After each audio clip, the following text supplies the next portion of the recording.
আসসালামু আলাইকুম everyone, welcome back to my channel. আশা করছি আপনারা সবাই অনেক বেশি ভালো আছেন। আমি আলহামদুলিল্লাহ ভালো আছি। তো আজকে আমি আমার ব্লগটি শুরু করছি বিকেল থেকে। তো আজকে বিকেলে জারিফ আসলে তার বোনকে নিয়ে মামার সাথে ঘুরতে যাবে, তো সেজন্য তাদের দুজনকে এখানে রেডি করে দেওয়া হয়েছে এবং রেডি করার পরে তারা তো খুবই দৌড়াদৌড়ি করছিল। তো আমি বাড়ির পিছন দিকে এসেছিলাম ওদেরই একটু ভিডিও করার জন্য। তবে ওরা দুজনের একজনও কথা শুনতে চায় না। আমি জাস্ট কয়েকটা ছবি তোলার জন্য অনেকবার রিকোয়েস্ট করে করে তারপরে দাঁড় করিয়েছিলাম, তারপরেও দু একটা ছবি তুলে আবার দৌড় দেয়। তো এই যে ভাইয়া এখন চলে এসেছে বাইক নিয়ে, এখন তারা দুই ভাই বোন মিলে ঘুরতে চলে যাবে।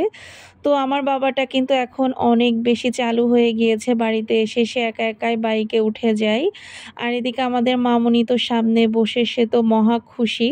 আর তারা দুই ভাই বোনই ঘুরতে ভীষণ পছন্দ করে। তো এই যে ভাইয়া ওদেরকে নিয়ে চলে গেল। তো তারপরে আমি আজকে আমার দুজন কাকির সাথে চলে এসেছি মাঠে। কাকি বলতে ওনারা আমাদের প্রতিবেশী হন আর কি। তো ওনাদের সাথে আজকে মাঠে এসেছিলাম হাঁটতে। তো হঠাৎ মাঠে হাঁটতে হাঁটতে আমাদের সবার চোখে পড়লো কচুর লতির দিকে। রাস্তার সাইডে যে কচু গাছ ছিল এবং গাছে প্রচুর পরিমাণে কচুর লতি ছিল। তো প্রথমে ওই কাকি দুজনই কচুর লতি তুলতেছিল, তো সেটা দেখে আমি আবার তোলা শুরু করলাম। আর আজকে আমি কচুর লতিগুলো তুলেছিলাম মেইনলি আমার মায়ের জন্য। আমার মা এই কচুর লতিগুলো খেতে ভীষণ পছন্দ করে, যদিও আমার কাছে অতটা প্রিয় না, তবে মা যেহেতু অনেক পছন্দ করে ওই জন্য কাকিদের সাথে সাথে আমিও তুলতেছিলাম। তো পরে দেখি তুলতে তুলতে মাশাল্লাহ অনেকগুলোই হয়ে গিয়েছে, মা দেখলে অনেক খুশি হয়ে যাবে। তো এই যে এখন আমাদের কচুরলতি তোলাও হয়ে গিয়েছে, এখন আমি বাসায় চলে যাচ্ছি। আর এটা হচ্ছে গিয়ে তারপরের দিন দুপুরবেলা। আজকে দুপুরে মা এখানে ইলিশ মাছ দিয়ে মিষ্টি কুমড়া রান্না করেছিল, আর সাথে একটু ইলিশ মাছ জালও করেছিল। আর গতকালকে আমি যে লতিগুলো তুলে এনেছিলাম সেই লতিগুলো মা নারকেল বাটা সরিষা বাটা দিয়ে এমনিতেই রান্না করেছিল। খেতে যে কি মজা হয়েছিল যেটা বলার বাহিরে। মাকে আমি বলেছিলাম যে চিংড়ি অথবা ইলিশ দিয়ে রান্না করতে, কিন্তু মা বলতেছিল যে এমনি রান্না করবে, এমনি নাকি অনেক মজা লাগে। তবে সত্যি খুব মজা লেগেছিল। আর আজকে আমাদের বাসায় সাজেদা আন্টি এসেছিল বেড়াতে। তো এখন হচ্ছে গিয়ে বিকেল বেলা, আন্টি চলে যাচ্ছে, তাই মা আবার আন্টিকে একটু এগিয়ে দিতে যাচ্ছে। তো আমিও খানিকটা দূর আন্টিকে এগিয়ে দিয়ে এখন আবার চলে আসি বাড়ির দিকে। আর এদিকে জারিফ তার খালামণির সাথে অনেকক্ষণ ধরে এখানে খেলছিল। তো আমি জারিফকে বলছিলাম যে মাঠের দিকে ঘুরতে যাবা কিনা। তো জারিফ এবং লাবিবা দুইজনই রাজি হয়ে গেল, তারা মাঠে ঘুরতে যাবে। তো দেখতেই পাচ্ছেন এখানে তারা টায়ার নিয়ে ওখানে ঝুলে ঝুলে খেলতেছিল। তো আমি জাস্ট একবার বলার সাথে সাথে ওরা আমার সাথে মাঠের দিকে ঘুরতে চলে আসলো। আর আজকের ওয়েদারটাও মেঘলা ছিল। আশা করছি চারিদিককার ওয়েদার দেখেই বুঝতে পারছেন এখনও কিন্তু সন্ধ্যা হতে বেশ অনেকটা সময় বাকি, তবে কেমন জানি মেঘ মেঘ করে আছে। মানে কখনো দেখা যাচ্ছে মেঘ করেছে আবার একটু রোদের দেখা দেয়, মানে এরকম একটা ওয়েদার ছিল আজকে।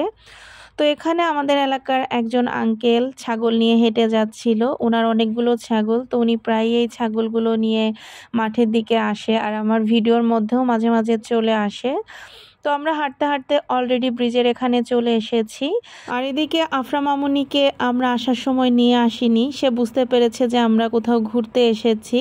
পরে তার দাদাকে বলে জোর করে সে দাদাকে নিয়ে মাঠে এসেছিল, কিন্তু যখন তার দাদা চলে যাচ্ছে তখন সে আর থাকবে না, সে তার দাদার সাথে আবার চলে গেছে।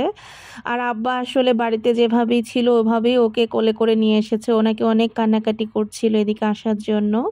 তো যাই হোক, এখানে জারিফ আর লাবিবা দুজনই গাছের পাতা তুলে তুলে খেলা করছিল, আর আমি এদিকে মাঠের প্রাকৃতিক সৌন্দর্য উপভোগ করছিলাম।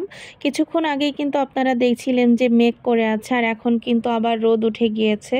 তো আপনাদেরকে তো বললামই যে আজকের ওয়েদারটা এরকমই, তবে এরকম হলেও ভীষণ ভালো লাগতেছিল। আর মাঠ তো একটা প্রশান্তির জায়গা, এই মাঠে যে আসবে তারই ভালো লাগবে, এটা আমি গ্যারান্টি দিয়ে বলতে পারি। আর দূরে আজকে আমার ফুপিরাও এসেছিল, ফুপি তারপরে কাকি ওরা এসেছিল, তারপরে ফুপির মেয়ে। তো তো সবার সাথে একটু গল্প করছিলাম। আর আসলে অনেকেই ভিডিওতে আসতে চায় না, তো তাদেরকে আমি কখনোই ভিডিওতে আনি না যারা পছন্দ করে না। তো এই জন্য আপনাদেরকে সবসময় সবাইকে দেখাতেও পারি না। আর আজকে হচ্ছে গিয়ে জারিফের জন্য খুবই আনন্দের একটা দিন। সেটা হচ্ছে গিয়ে জারিফের নানা জারিফকে আজকে 1,00,000 টাকা দিয়েছিল। আমি ঢাকাতে আসার কয়েকদিন আগের ঘটনা এটা। তো যাই হোক, জারিফ তো এই টাকাগুলো পেয়ে ভীষণ খুশি। আশা করছি আপনারা সেটা ভিডিও দেখেই বুঝতে পারছেন। আর টাকা পেলে এই পৃথিবীতে খুশি হয় না এরকম মানুষ আমার মনে হয় না যে আছে। তো যাই হোক, আজকে আব্বা এখানে হঠাৎ করে এসে বলতেছে যে এই ব্যাংকের মধ্যে 1,00,000 টাকা আছে, এটা জারিফকে দিলাম। তো এটা দেখে তো আমি খুবই অবাক হয়েছি, কারণ আব্বা যেহেতু হঠাৎ করে টাকাগুলো দিয়েছে। আর আসলে এখানে ব্যাংকের মধ্যে টাকা দেখে অনেকেরই কোশ্চেন হতে পারে। সেটা হচ্ছে গিয়ে ভাইয়া আসলে কিছু কিছু করে টাকা ব্যাংকে রাখে, এই টাকাগুলো জমিয়েও কোনো একটা কাজ করে এরকম আর কি। এটা দেখা যায় 1 মাস 1.5 মাসের মতো রাখে। আর আব্বা ভাইয়ের কাছে বেশ কিছু টাকা পাইতো, তো সেখান থেকে কিছু টাকা ভাইয়া আব্বাকে পরিশোধ করেছে। তো সেই টাকাগুলোই আব্বা আবার জারিফকে দিয়েছে। তো যাই হোক, শুধুমাত্র এই ব্যাংকের কারণে এতগুলো কথা আমার বলতে হইল। তো যাই হোক, এখানে ব্যাংক থেকে টাকা বের করতে সবাই অনেক আনন্দ পাচ্ছিল, আর এটা আসলে খুব আনন্দেরও। তো টাকাগুলো বের করে করে আমরা সবাই মিলে গুনছিলাম, নিচে বসে বসে মা গুনতেছিল। তো খুবই সুন্দর একটা মুহূর্ত কেটেছিল, যেহেতু এতগুলো টাকা আমরা পেয়েছি। তো এটা আসলে আনন্দের মুহূর্ত হবে, এটাই স্বাভাবিক। তো প্রত্যেকটা টাকা গুনে গুনে একটা জায়গায় রাখা হচ্ছিল, এবং গোনার পরে একদম 1,00,000 টাকাই হয়েছিল, আলহামদুলিল্লাহ। আর জারিফকে আসলে এই পর্যন্ত তার নানা বাড়ি থেকে বিগ অ্যামাউন্টে যে টাকাগুলো দিয়ে থাকে সেগুলো আমি সবসময় জারিফের নামেই রেখে দেই। ওই টাকাগুলো আমরা আসলে কখনোই খরচ করি না। আর এবার আসলে টাকা দেওয়ার বিষয়টা খুবই স্পেশাল ছিল, তাই একটু ভিডিও করে রাখলাম, যাতে জারিফ বড় হয়ে দেখতে পারে যে তার নানা বাড়ির সবাই তাকে কতটা ভালোবাসতো। আর এদিকে টাকা টাকা গুনে সে একদম হাঁপিয়ে উঠেছে, এখন সে এখানে দাঁড়িয়ে দাঁড়িয়ে গরুর দুধ খাচ্ছে। তো আজকের ভিডিওটা কেমন লাগলো অবশ্যই জানাবেন। সবাই ভালো থাকবেন। আল্লাহ হাফেজ।